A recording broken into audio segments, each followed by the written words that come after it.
Radio. 18-time major champion and recent recipient of the Congressional Gold Medal. The one and only Jack Nicklaus is back with us. How are you, Jack?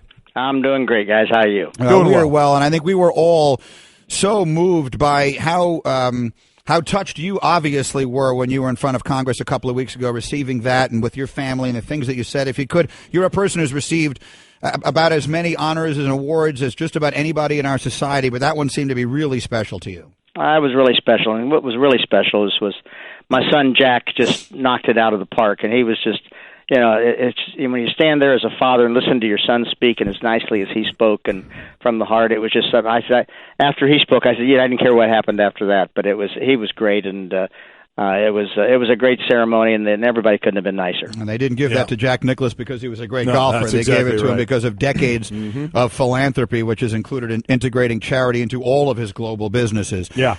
Jack, a lot of the conversation, of course, at the Masters is about Tiger, and we'll get to that. But I just wonder, the year 1986 came up earlier in an entirely different context. And we said, well, we have Jack Nicklaus coming on today, and that, of course, was the year of your last Masters win, your last major win at the age of 46. That's the one people, I think, at least our age, always think of when they think of you. Is that the one that stands out the most for you? Is there one win that stands out the most for you amongst all of your 18 majors? Well, I think that all of them stand out. I mean, they have to. I mean, all the major championships were very, very special. But obviously the 86 one was the one that nobody expected me to win. Nobody was scared of me anymore, and I didn't expect to win. So it was kind of it was a neat thing, and particularly having my son Jack on the bag, and my mother and my sister, who hadn't been there since I was 19 years old, playing my first Masters, came back. And I don't know why they picked that year, but they did, and it was a very, very special week. And we know, obviously, the first round is Thursday, but I think the important question revolves around today in the par 3 contest. No winner of a par 3 contest has ever gone on to win the Masters that those following days. Would you ever try and win the par 3 contest? Or would you throw that? Would you try not to win it? Oh, I'm trying to win it today. Oh, well. maybe they'll throw me into the tournament if I happen to win it today. No, I didn't play it a lot when I was really in my prime. I sort of felt like I did all my preparation right before the tournament, and I was ready to play, and I didn't really want to go on another golf course and do another thing. I think today I look back on it and I said, I was probably a little selfish for doing that, but it was I was there to win the golf tournament, not to win a par 3, and of course everybody kept saying back in this, if you win the par 3, you can't win the tournament. I wasn't going to put myself in that position. Tiger Woods is going to play today with his kids there, and that's one of the beauties of the par 3s. You see the guys and their families and all that kind of stuff. It'll be on ESPN this afternoon. And someone was making an interesting point to us. He hasn't played in the par 3 in many years. An interesting point that one of the things that happens in life, and it's a good thing in life, is I saw Rory McIlroy was saying that after his relationship with Caroline Wozniacki broke up, it isn't a coincidence that he started playing the best golf of his life, because at that point he had nothing to do but practice, and he dedicated himself to the game in a way that he had never done so before. A guy like Tiger Woods and some of the others, now you've got kids, you've got other considerations in your life.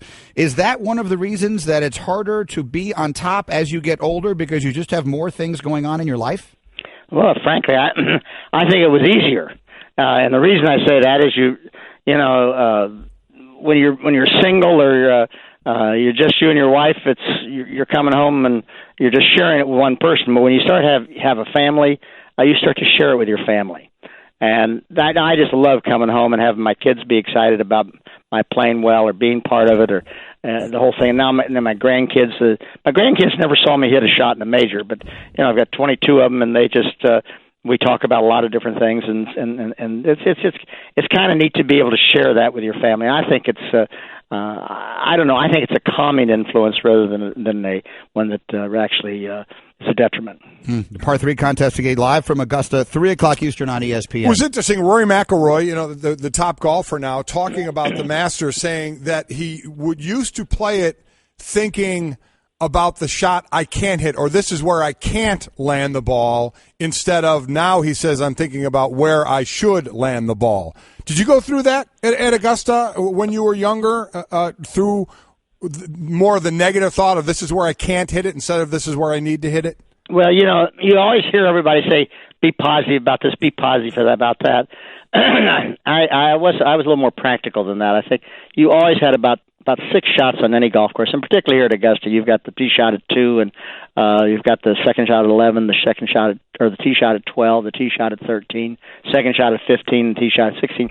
Those are the shots that you can get in trouble on. So, you sort of say, no, I don't want to hit it there. You do have, it's not a negative, it's just I don't want to put it there.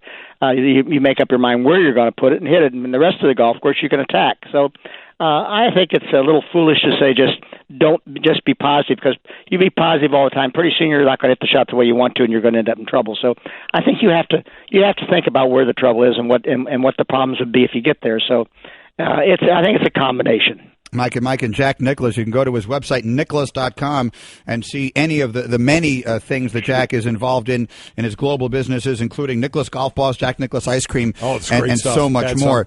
So see, that's us. You like the ice cream, and I like the golf balls. Works out very well. You got something for both of us. Surprise.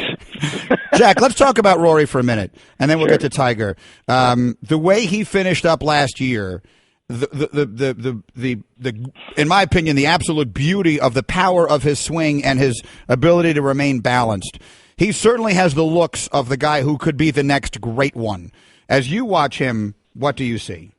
I see exactly that. Excuse me. Rory, I think mentally, I think he's great.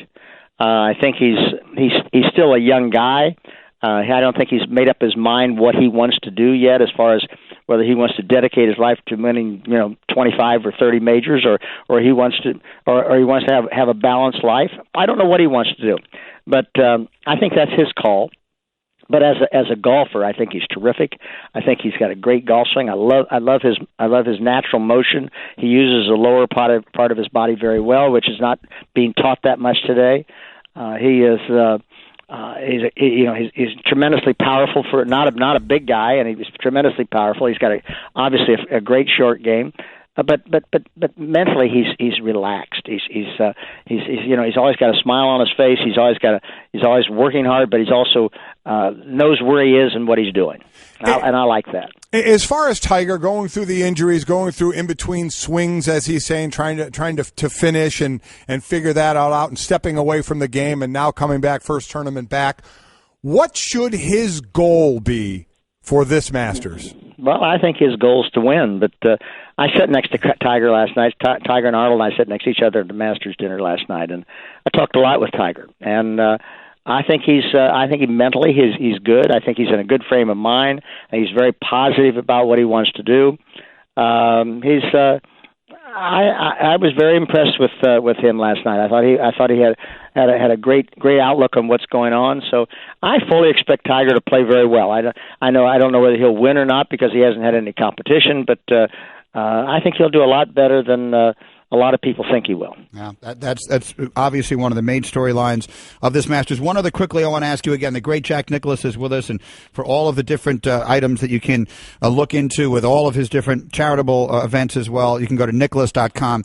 I'd like to ask you about Phil Mickelson, because what is the mentality of the great player, and Mickelson is certainly that, an historically great player. At what point does your mentality start to change? Or does it start to change from every single week you go out there thinking, I'm going to win this tournament because I'm one of the best players in the world? As you get older, does your mindset just naturally adjust away from that? And do you think he's getting close to a time where that may happen? Well, I think it happens. I think as you get old, excuse me, guys, as you get older, I think you have a tendency to be a little complacent about where the problems are on the golf course, and your mental discipline isn't quite as good. And Phil, I was talking with Phil last night, and he was saying that he was starting to make a lot of birdies again. And I don't think making a lot of birdies is Phil's situation. I think Phil makes plenty of birdies. Phil just makes too many bad holes, and that's discipline of as you get older, you sort of say, oh, that's not going to happen to me. And you hit it, and all of a sudden it does happen. I think Phil is still a terrific player, and I think he's still got a very good chance to win. I think he just needs to have a little bit more discipline in some of the areas where you can really get yourself in trouble and make a high number. He was in contention last week, and he let it get away from him in the last round, but he's still got plenty of talent. He's got still plenty of golf in him. We'll see. Again, 3 o'clock Eastern. Today is the par 3 contest live from Augusta, and ESPN has rounds 1 and 2 tomorrow and Friday afternoon. Jack, it's always a privilege. Thank you so much. Enjoy the weekend. Thanks, Jack. Okay, Mike. Take care, guys.